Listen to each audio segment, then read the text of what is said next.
자, 일단 그 악업을 또는 이제 악업이라기보다 이제 초창기에는 불선업이라고 했습니다. 선업이 아닌 것 또는 이제 부정업, 청정한 업이 아닌 부정업, 부정업 또는 이제 불선업 이렇게 얘기했는데요. 시대가 내려오면서 그냥 이제 악업으로 바뀌었는데요.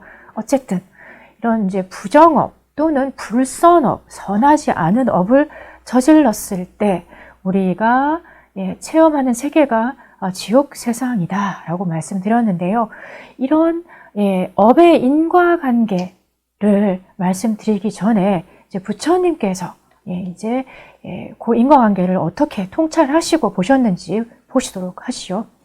부처님이 본 우리의 실상, 우리의 실상은 저희들이 못 봅니다. 저희들은 이 피사체로서의 이 대상, 덩어리진 대상이 실제인 줄 알고 보지만 이 에너지 차원, 이 마음의 차원, 마음의 작용 차원에서 우리는 수행을 해야만 볼 수가 있죠. 어쨌든 우리 대신 이제 우리 자신을 스스로 못 보는 우리를 위해서 부처님이 우리의 본 모습, 실제 모습을 대신 봐주셨습니다. 그것이 이제 경전에 써 있는데요. 불소행찬에 부처가 되다라는 챕터를 보면은요.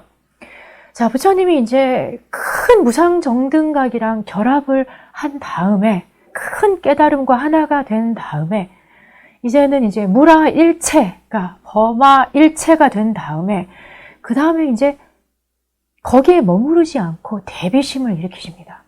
커다란 자비심을 일으킵니다. 커다란 이타심, 커다란 그 사랑을 이제 일으키십니다. 이제 그런 마음이 일어난 이유는 중생들이 불쌍해서 그냥 그 세계에 머물러 계셔도 되는데 요거를 이제 자수용신이라고 하죠. 타수용신적인 면모를 발휘하신 이유는 나도 한때 저 중생이었거늘 저렇게 고통받는 중생이었거늘 하시면서 저희들을 돌아보십니다. 그러니까 6갈래 속에서 크게 6갈래의 그 에너지의 장 속에서 윤회를 하고 있는 우리들의 모습을 목격하십니다. 이것을 육도윤회라고 합니다. 6갈래, 여기서 육도, 도는요 6개의 세상을 얘기합니다. 6개의 세상이 이것이 거의 서로 붙어 있어요. 붙어 있는데 이것이 안에 이제 6갈래의 에너지 장이 있는 거죠. 거기서 저희가 계속 윤회하는 모습을 목격하시고 나고 죽음을 마치 이제 바닷물에서 자맥질을 하듯이 이렇게 이제 바닷물에 나왔다고 생각했는데 또 다른 세상으로 가고 그 세상에서 이제 또 벗어났다고 생각했는데 또 꼬로록 다른 세상으로 가고 그런데 딱 6개의 그 에너지의 갈래 속에서 나고 죽음을 끝도 없이 반복하는 모습을 목격하십니다. 요렇게요. 이게 이제 육도윤회 승침도라는 불교 그림인데요. 이렇게 6갈래의 에너지의 장이 막 흘러가고 있는데 이것이 같이 뭉쳐서 같이 돌아가요. 그래서 보시면은 물고기도 있고, 그렇죠. 우리가 이제 동물로도 태어났다가 그 다음에 수금류도 있고요. 이제 새, 도 있고요. 달팽이도 있고요. 그 다음에 가축, 이제 개, 돼지, 소, 말, 이제 인간 세계와 같이, 이제 시공간을 공유하는 이런 이제 가축의 세계, 가축의 동물의 세계도 있고요. 그 다음에 이제 인간의 세계도 있고요. 어쨌든 이 6개의 세상이 속에서 우리들이 자맥질 하듯이 오르락 내리락 하면서 거기 이 에너지 장에서는 벗어나지 못합니다.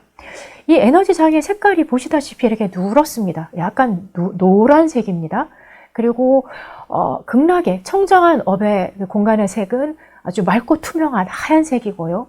저희들의 세계는 약간 누런 에너지의 색이고요. 그다음에 지옥은 시커먼 그런 바탕 공간의 색입니다. 보시다시피 이런 누런색 보이시죠? 자, 그래서 이제 마음이 이 무명이라는 에너지에 갇혀서 도무지 헤어나오지 못하고 있는 이런 상태를 실탈의 엉킴 속의 우리 모습이다 라고 초기 경전에는 얘기를 하고 있습니다. 그 다음에 요거는 이제 조선 초기, 조선 전기에 이제 그 지옥 변상도 중에 일부분인데요. 여기 보시면은 윤회의 수레바퀴가 돌아가고 있고요. 그 다음에 거기서 불이 확 일어납니다. 이 가래에, 집착에, 욕망에, 무명에 불이 확 일어나고요. 그 다음에 거기서 6갈래가 펼쳐지고요. 보면 이제 악귀, 그 다음에 축생, 그 다음에 인간천, 그 다음에 이 바탕이 아예 그냥 다 지옥으로 설정된 그런 그림입니다. 그리고 여기 보시면은 윤회라고 적혀 있습니다.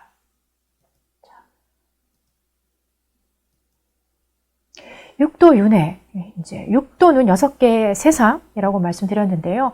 지옥, 악의, 축생, 수라, 인천 이렇게 됩니다.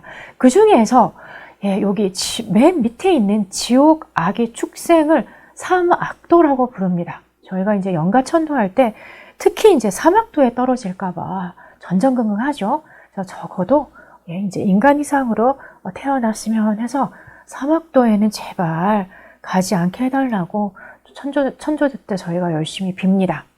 자, 부처님께서요, 깨달음의 순간 우리 중생들을 깨닫고 나서 우리 중생들을 통찰하시는 그 부분을 읽어드리도록 하겠습니다. 요거는 앞에서 아니구나. 예. 자, 큰 자비심, 아이고 불쌍하다라는 커다란 자비심을 일으킨 뒤에 다시 저 중생들을 관찰하니 6갈래의 윤회, 6갈래 속에서 윤회하면서 나고 죽음이 끝도 없네. 그런데 나고 죽는다는 이 생사는 거짓이고 견고하지 못하고, 그쵸, 환영이고 물거품이고, 그래서 파초이고 꿈고 환영과 같은 것인데, 한번 태어났을 때 그것이 유일무이한 삶인 줄 알고 그걸 부여잡고 아둥바둥하는, 고통 속에서 아둥바둥하는 우리들의 모습을 목격하십니다. 근데 이걸로 끝난 게 아니고요. 자, 우리 불교라는, 또 우리 부처님이라는 이런 위대하신 분이 하시는 방법론이 바로 이제 정사유라는 겁니다. 정사유란 그 원인을 통찰하는 겁니다. 그냥 팩트가 이러면 그런가 보다 하는 게 아니고요. 그 원인이 뭔가를 항상 통찰하는 것이 불교의 핵심 수행법 중에 하나입니다. 원인을 자기 마음대로 머릿속에서 지어서 만들어서, 아니면 누가 말해준 거를 따라와서 추측하는 게 아니고요. 실제 그 원인을 통찰해서 있는 그대로 목격해버리는 것, 이것을 이제 저희가 정사유라고 합니다. 그래서 이제 부처님께서 정사유에 들어가십니다. 아니, 중생들이 나고 죽으면서 저렇게 그냥 고통 속에서 나고 죽고 반복을 하는데, 그 원인이 뭔가? 왜 저러고 있는가? 저렇게 만드는 그 에너지는 무엇인가? 그 바탕은 무엇인가? 그래서 다시 이어 한밤중에 계속 이제 집중에 들어갑니다. 통찰지를 더 날카롭게 키우기 위해서요. 그래서 깨끗한 눈, 천안을 얻으셨다라고 합니다. 천안을 얻어서 일체 중생을 관찰하기를 진짜 거울 속 투명한 우리 개울물 들여다보듯이, 아니 훤히 들여다보이게 통찰을 하니까 중생의 삶과 나고 죽음, 그리고 귀천과 부귀는, 그렇죠. 여기 이제 중요한 얘기가 나옵니다. 청정업과 청정하지 않은 업, 그것에 따라 고통과 즐거움, 즉 고락의 과보를 받고 있네. 중생들이 육도 윤회에 그렇게 천차만별로 태어나고 죽는 이유, 그 다음에 또 이제 한 세상에 태어나더라도, 예를 들면 인간 세상에 태어나더라도 생김새도 다 다르고 귀천과 부귀도 다 다르단 말입니다. 그 이유가 뭐지? 왜 다 다르지? 봤더니 한 개인이 짓는 업이 다 다르기 때문에 다 다르다라는 것을, 그 원인을 통찰해 보시는데, 그러면 그 업이라는 것은 뭐가 어떻게 달라야 이렇게 다 다른가? 누구는 즐거움을 받고 누구는 고통을 받고, 누구는 귀하게 태어나고 누구는 천하게 태어나고, 누구는 부하고 누구는 가난하고, 그렇죠? 누구는 또 심지어 악귀도, 그 다음에 축생도 지옥에 떨어지고. 봤더니 각자 짓는 청정업과 부정업, 쉽게 얘기하겠습니다. 선업과 악업, 선업과 악업의 퍼센테이지와 그 내용에 따라서 자기가 짓고 그 결과를 받고 있었는데, 저희는 중생심에 갇혀있기 때문에 그 원인을 못 봅니다. 뭐 2생, 3생 전에 지어놓은 원인을 지금 받고 있는데도 보이십니까?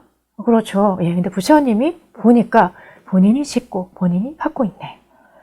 그래서 나쁜 업을 많이 지은 사람이 어떻게 해야 되나 이렇게 하고 관찰을 하니까 이 사람은 반드시 나쁜 갈래에 태어납니다. 나쁜 갈래란 사막도, 지옥, 악귀, 축생입니다. 여기서 나쁜 갈래, 악취에 태어난다. 취의 한자를 가만히 보시면요. 여기 있는데요. 예, 취할 취자에 달릴주 변입니다. 누가 떠밀어서 가는 게 아니고요. 자기가 나쁜 업을 짓고 자기가 그 파장대로 그 나쁜 업 에너지대로 자기가 달려가서 취한다라고 되어 있습니다. 예, 자기가 덥석 잡아가지고 간다. 자, 그러면 선업을 닦은 사람은 어떻게 되나 하고 봤더니 적어도 인간이나 천상에 태어나더라. 근데 지옥에 떨어진 사람들이 어떻게 되나 봤더니요. 한량없는 갖가지 고통을 받으나 이런 고초를 받지만 업행, 업의 패턴을 저희가 업행이라고 합니다. 쉽게 말하면 저희의 습관을 얘기합니다. 에너지의 패턴. 예. 오래 지내다 보면 그 사람의 패턴이 보입니다. 예. 특정 반응 형식이 보이거든요. 예. 그걸 업행이라고 합니다. 이렇게 하면 꼭 화를 낸다거나 이렇게 하면 꼭 운다거나 뭐 이런 식으로요. 그래서 업행. 업의 행은 그 고질적인 패턴이 있기 때문에 그를 결코 죽게 하지 않는다. 다시 태어나서 또 고통받고 고통의 윤회인 거죠. 그 내용을 봤더니 그 사람의 업행에 따라서 그 고통의 이제 내용도 도돌이 하고 있더라. 자, 업은 다 쉽게 말하면 업은요. 업이 도대체 뭐야? 하시는 분이 있는데요. 그냥 쉽게 마음이라고 생각하시면 됩니다. 예. 불교에는 마음을 이제 초기 불교에는 89가지 마음 많이 얘기하는데 그건 조금 접어두고요. 일단 2가지 마음 있다고 생각하시면 됩니다. 깨달은 마음, 못 깨달은 마음 이렇게 2가지. 예. 그래서 못 깨달은 마음을 저희가 그냥 부정업 이렇게 얘기합니다. 그래서 마음은 2가지가 있다. 청정업, 선업이랑 부정업, 불선업, 악업이 2개 있다. 그리고 나쁜 업을 지으면은 악취, 나쁜 갈래, 나쁜 세상, 사막도에 떨어진다. 그리고 청정업을 지으면 적어도 인간 이상으로 나타난다. 자, 불교의 존재론 아시죠? 무상고 무아. 아니, 어디가 무합니까? 그쵸? 그쵸? 예. 나이 드니까, 고랑 무상은 얼핏 알겠는데, 그렇죠? 무아? 무아가 뭐지? 그쵸? 세상에는 많은 종교들이 있는데, 불교이게 하는 것, 다른 종교와 차별되게 하는 것이 바로 요거, 무아입니다, 무아. 예. 다른 종교는 무아설을 주장 안 합니다. 예, 무아를 주장하면 이게 신도들이 이게 안 오니까요, 그렇죠? 예, 왜냐하면 무아인데 그러면 창조신이 있을 자리가 없지 않습니까? 뭘 창조했다라는 거야, 그렇죠? 예, 다 무아라는데 존재의 본질이. 어쨌든 그 당시에 부처님이 이제 타 종교와 다른 무아를 얘기를 하니까 그 당시에 이제 절대 종교였던 브라만교에서 이렇게 질문을 합니다. 신흥 종교인 불교도 저 윤회를 주장을 하고 우리도 윤회를 주장을 한다. 그 부분에서는 같다. 그런데 우리는 윤회하는 주체가 있다. 아트만이라고. 한마디로 영혼이라는 게 있다. 아트만이라는 영혼이 있어서 그게 윤회를 한다. 근데 너네는 지금 윤회를 한다 그래 놓고 무아래. 이게 말이 되니? 뭐 이렇게 하면서 질문을 합니다. 만약 나라는 것이 없다면 윤회에 있어서 도대체 누가 태어난단 말이냐? 대답해 봐라. 라고 따집니다. 그랬더니 불교에서 이렇게 얘기를 합니다. 과거세의 번뇌로 말미암아 여러 업을 지은 까닭에 업에서 현재의 몸이 생겼거니와 현재에도 다시 이런 업을 짓는다면 내세에 다시 거기에 해당하는 몸을 얻게 될 것이다. 자아라는 게 사실은 없어. 없으면서도 업보의 어김없음이 이 씨와 싹의 관계와 같다. 이렇게 얘기합니다. 자, 그럼 여기서 질문.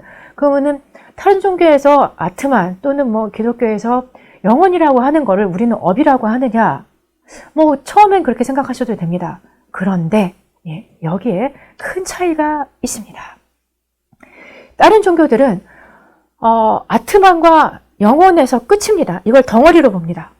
그래서 내 영혼을 구제해 주세요. 이걸 영혼을 어떻게 할 수가 없어요. 아트만이라는 것도 어떻게 할 수가 없어요. 고정불변의 것인 것처럼 얘기합니다.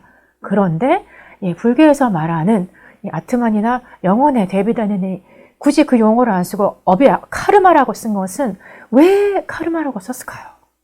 굉장히 중요합니다. 예, 그렇죠. 요거는 차차 강의하면서 말씀드리도록 하겠습니다. 자, 퀴즈. 무엇에 따라 과거의 삶을 받는다? 그 다음에, 여기 또 이제 퀴즈 2에 이제 정답이 나왔네요. 업에는 어떤 원칙이 담겨 있다. 자, 지금 부처님 뭐라고 하셨죠? 과거세의 업으로 말미암아 현재의 몫을 받았다. 과거에 지은 업 때문에 현재가 있다. 이걸 뭐라고 하죠? 두자로? 그렇죠. 인과라고 합니다. 예.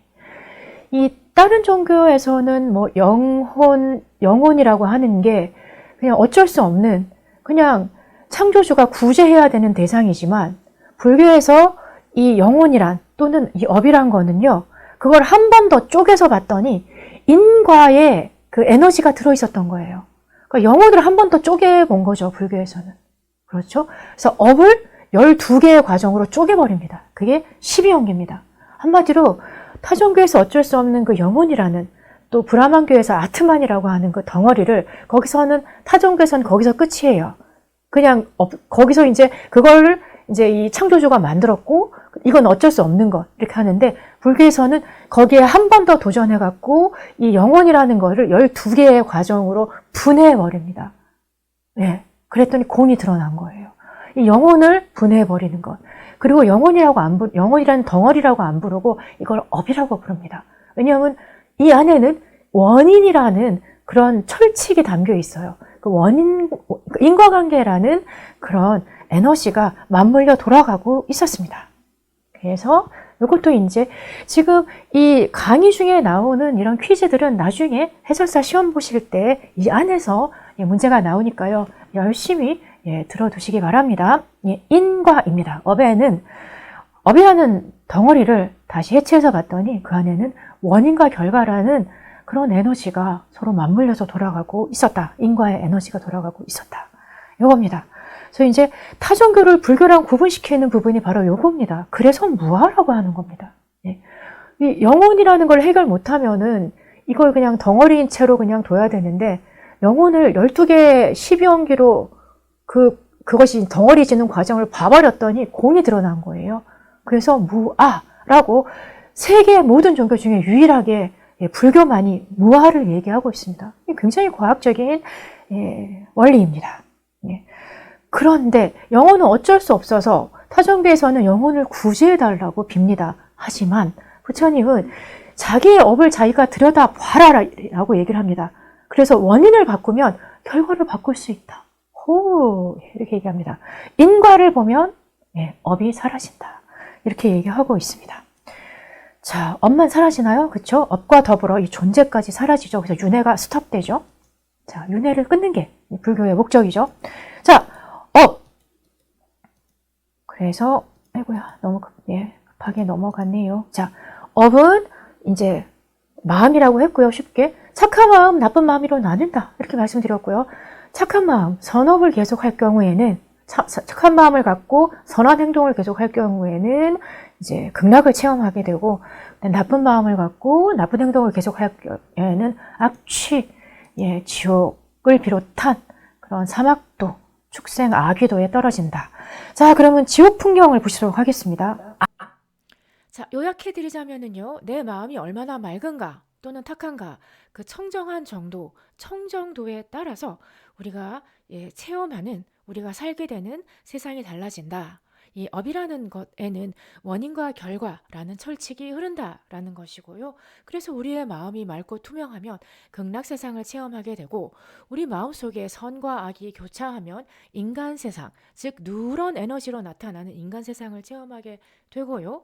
그 다음에 이것보다 더 청정도가 낮다. 한마디로 더욱더 더럽고 탁한 그런 에너지를 발산할 경우에는 지옥 세상을 체험하게 된다라는 얘기입니다.